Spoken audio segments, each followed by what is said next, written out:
Vous cherchez un mode d'emploi pour tromper votre mari, il suffit de regarder la comédie Iris et les hommes. Je vous préviens, on s'assoit sur toute notre moralité en suivant l'histoire de cette femme trompant allègrement son mari. Pour autant, ça m'a pas empêché de trouver cette comédie plutôt sympa. Comme on va être du côté de la femme, forcément on va essayer de comprendre pourquoi elle trompe son mari, voilà, elle est montrée un peu comme la gentille, même si elle pêche, c'est pas vraiment sa faute.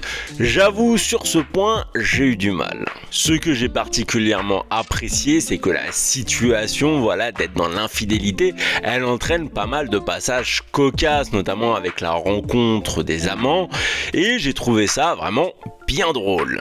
Il y aura même un peu d'humour salace, c'est pour dire, et qui est plutôt très bien géré car ça reste quand même grand public.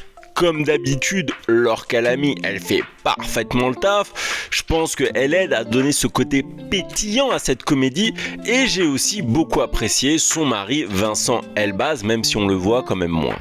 Au-delà de l'aspect moral, ce qui m'a vraiment dérangé, c'est que le film est plutôt niais dans sa construction scénaristique. Et c'est dommage parce que quelquefois, j'avais tendance à trouver ça un peu agaçant. Même s'il faut le reconnaître, on reste sur de la comédie, donc il ne faut pas être trop exigeant sur ce point.